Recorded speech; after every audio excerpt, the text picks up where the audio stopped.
नमस्कार, आप देख रहे हैं हिमस्टार। आपका बहुत बहुत स्वागत है हिमस्टार हिमाचल प्रदेश का आपका अपना चैनल। आइए शुरू करते हैं हिमाचल से जुड़ी कुछ मुख्य खबरें।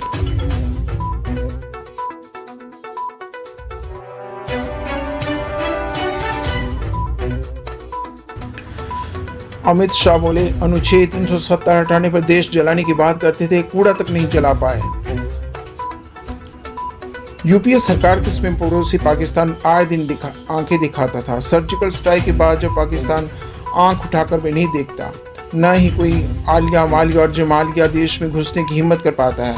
मोदी सरकार आतंकवाद पर जीरो टॉलरेंस नीति के तहत काम कर रही है। राहुल गांधी के लिए हिमाचल टूरिस्ट प्लेस मोदी का दूसरा था।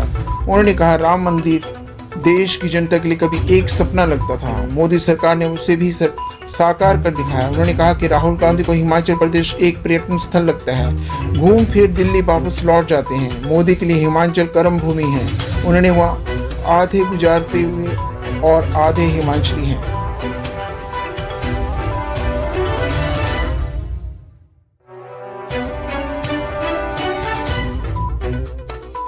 हिमाचल में स्टार वार, अमित शाह 2 और योगी आदित्यनाथ 3 जगह भरेंगे हुंकार। हिमाचल प्रदेश में चुनाव प्रचार तेज हो गया है। हिमाचल में आज 2 प्रमुख स्टार प्रचारक रहेंगे। केंद्रीय गृह मंत्री अमित शाह भी आज बुधवार को 2 रैलियां होंगी। हिमाचल में स्टार वार, अमित शाह 2 और योगी आदित्यनाथ 3 जगह भरेंगे हुंकार। हिमाचल प्रदेश में चुनाव प्रचार तेज हो गया है। हिमाचल में 2 प्रमुख स्टार प्रचारक होंगे। केंद्रीय गृह मंत्री अमित शाह बुधवार को 2 रैलियां करेंगे। अमित शाह हमीरपुर जिले के नादौन और कांगड़ा जिले के धर्मशाला में चुनावी जनसभाओं को संबोधित की। उत्तर प्रदेश के मुख्यमंत्री योगी आदित्यनाथ की भी 3 रैलियां। हमीरपुर जिले के बड़सर, मंडी जिले के सरकाघाट सहित सोलन जिले के परवाणु में भाजपा प्रत्याशियों के समर्थन में रैली की। योगी आदित्यनाथ बड़सर के बिजली में भाजपा प्रत्याशी माया देवी के पक्ष में प्रचार किया। वहीं अमित शाह नादौन में भाजपा प्रत्याशी विजय अग्निहोत्री के साथ प्रचार किया।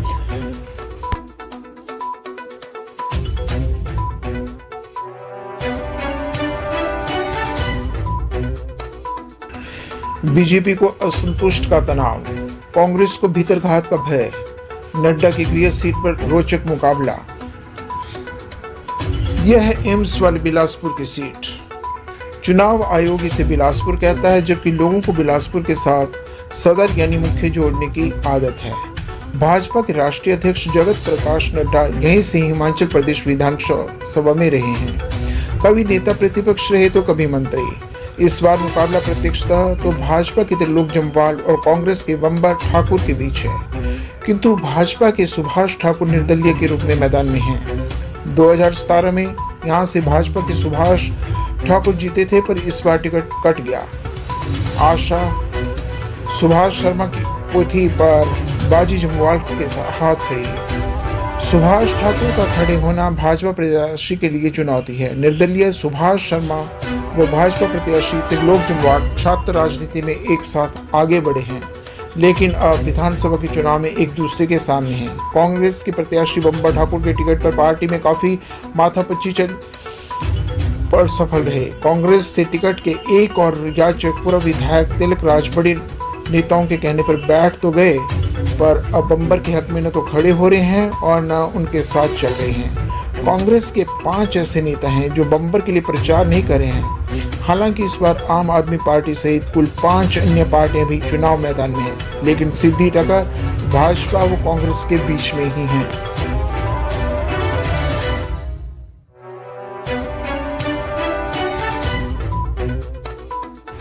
शिमला पहुंची सोनिया गांधी, बेटी प्रियंका के घर से रखी हिमाचल की राजनीति पर नजर।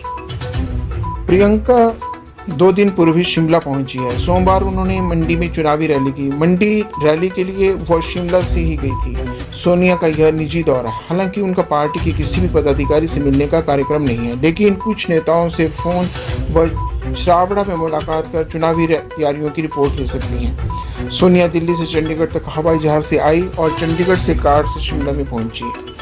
कांग्रेस पूर्व सैनिक विभाग के प्रभारी व प्रदेश कांग्रेस उपाध्यक्ष मेजर जनरल धर्मवीर सिंह राणा ने कहा कि देश में अग्निपथ योजना को तुरंत प्रभाव से बंद कर देना, सेना की पुरानी भर्ती योजना को लागू किया जाए। शिमला पहुंची सोनिया गांधी, बेटी प्रियंका के घर से रखी हिमाचल की राजनीति पर नजर। प्रियंका भी 2 दिन पूर्व ही शिमला पहुंची है। सोमवार को उन्होंने मंडी में चुनावी रैली की। मंडी रैली के लिए वो शिमला से ही गई थी। सोनिया का यह निजी दौरा है। हालांकि उनका पार्टी से किसी भी पदाधिकारी से मिलने का कार्यक्रम नहीं है, लेकिन कुछ नेताओं से फोन बछरावड़ा में मुलाकात कर चुनावी तैयारियों की रिपोर्ट ले सकती हैं। सोनिया दिल्ली से चंडीगढ़ तक हवाई जहाज से आई और चंडीगढ़ से कार शिमला में पहुंची।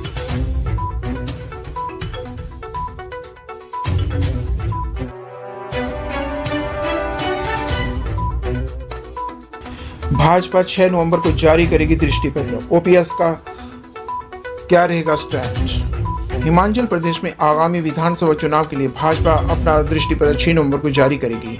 माना जा रहा है कि पार्टी ओपीएस न मिलने से नाराज कर्मचारियों को आकर्षित करने के लिए कोई घोषणा या कमेटी बनाने तक की बात कर सकती है। हालांकि जिस तरह से भाजपा के केंद्रीय मंत्री भी खुलकर इस पर कुछ कहने से गुरेज कर रहे हैं, इससे लगता है कि पूरी तरह से भाजपा देने की घोषणा तो नहीं करेगी, लेकिन कोई न कोई रास्ता निकालने की बात जरूर कर सकती है। हिमाचल में जनता को आकर्षित करने के लिए कई लुभावनी घोषणाएं पार्टी इसमें कर सकती हैं। भाजपा के इस दृष्टि पत्र को पार्टी के राष्ट्रीय अध्यक्ष जेपी नड्डा जारी कर सकते हैं। इसके लिए हिमाचल भाजपा की ओर से उनसे इसमें मांग गया गया है। उनसे मिलने के लिए तो तारीख भी जारी कर दिया गया है। इसमें कर्मचारी, युवा, महिला व शिक्षक से लेकर हर वर्ग को ध्यान में रखते हुए कई घोषणाएं की जा सकती हैं।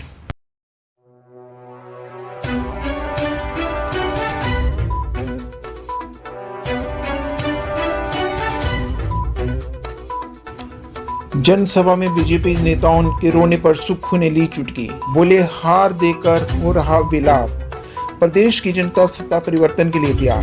सुक्खू ने कहा, प्रदेश की जनता सत्ता परिवर्तन के लिए तैयार है, जिसको अब भाजपा के नेता मंचों पर रो रहे हैं। सुक्खू ने कहा कि प्रदेश के लाखों कर्मचारी ओल्ड पेंशन स्कीम की मांग को लेकर सालों से आंदोलन कर रहे हैं, लेकिन कर्मचारी विरोधी भाजपा सरकार ने उनकी बात नहीं सुनी। उल्टा अपने हकों को लड़ने के लिए कर्मचारियों को केस दर्ज कर और ट्रांसफर कर प्रताड़ित किया गया है। चुनाव में ओपीएस की याद आई। अब चुनावों के समय में भाजपा नेताओं को ओपीएस की याद आ रही है और कह रहे हैं कि कमेटी बनाई गई है। प्रदेश के कर्मचारी अब गुमराह होने वाले नहीं हैं। प्रदेश के कर्मचारी सरकार बनने पर कर्मचारियों को सबसे पहले ओपीएस लागू कर लाभ दिया जाएगा। भाजपा नेताओं का सत्ता मोह झलक रहा है। सुक्खू ने कहा, भाजपा के सीनियर नेता और केंद्रीय मंत्री अनुराग ठाकुर ने हिमाचल से रोना शुरू किया तो अब भाजपा के सारे नेता रोने लगे हैं। प्रदेश की जनता 5 साल से परेशान है।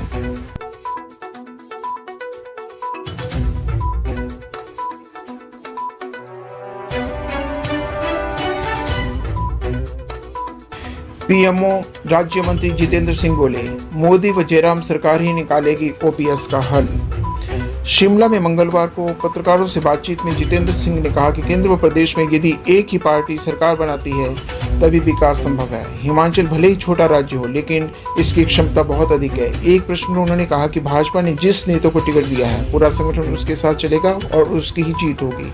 भाजपा सरकार ने वरिष्ठ से लेकर अन्य जरूरतमंद लोगों को पेंशन देकर राहत प्रदान की है। इसके लिए पूर्व कांग्रेस सरकार के बनाए कानूनों में संशोधन भी किया है। केंद्र सरकार ने ऐसे कानूनों को समाप्त कर दिया है जिनका औचित्य समय के साथ समाप्त हो गया है। 25 वर्ष में विश्व में सर्वश्रेष्ठ देश बनेगा भारत।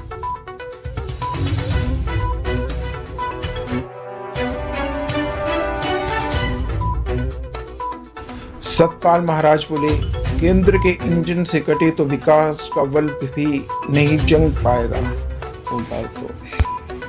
सतपाल महाराज बोले, केंद्र के इंजन से कटे तो विकास का बल भी नहीं जग पाएगा।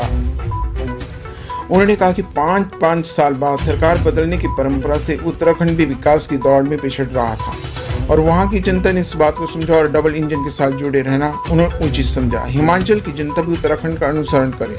मोदी के नेतृत्व में देश आज नई बुलंदियों को छू रहा है। कल तक दुनिया के देशों में भारत को आंखें फेरते दिखाई देते थे। रूस से तेल को खरीदकर देश के विदेश मंत्री ने यूरोप के देशों को जिस तरह से जवाब दिया, वैसा पहले कभी नहीं होता था।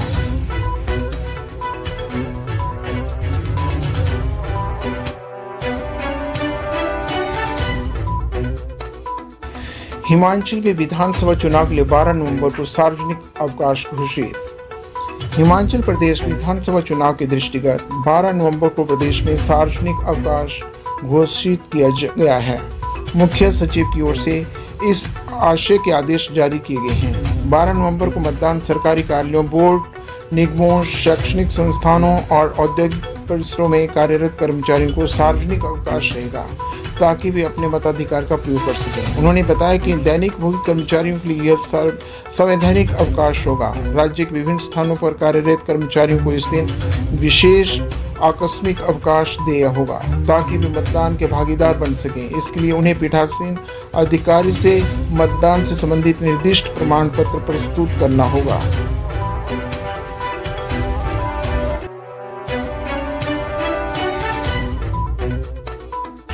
अंतर्राष्ट्रीय फिल्म महोत्सव में अनुराग साझा करेंगे अपना फिल्मी सफर। 2 वर्ष बाद धर्मशाला अंतर्राष्ट्रीय फिल्म महोत्सव का आयोजन Deepti institute of performing arts McLeodganj में कल हो रहा है। यह 3 से 6 नवंबर तक आयोजित किया जाएगा। इस बार 11वां संस्करण होगा जिसमें भारत सहित दुनिया भर के 32 देशों के पुरस्कार विजेता ऑस्कर नामित नवीनतम और बेहतरीन फिल्मों को प्रदर्शित किया जाएगा। इसमें बॉलीवुड के मशहूर फिल्म निर्देशक अनुराग कश्यप अपने फिल्मी अनुभव और बड़े बजट फिल्मों के बारे में जानकारी साझा करेंगे। साथ ही लिरिक्स राइटर एवं comedian Varun Grover, national award winner film independent journalist Namrata Joshi सहित अन्य सेलिब्रिटीज भी विशेष रूप से भाग लेंगे। वहीं पाकिस्तान की ऑस्कर नामित फिल्म जॉयलैंड भी प्रदर्शित की जाएगी।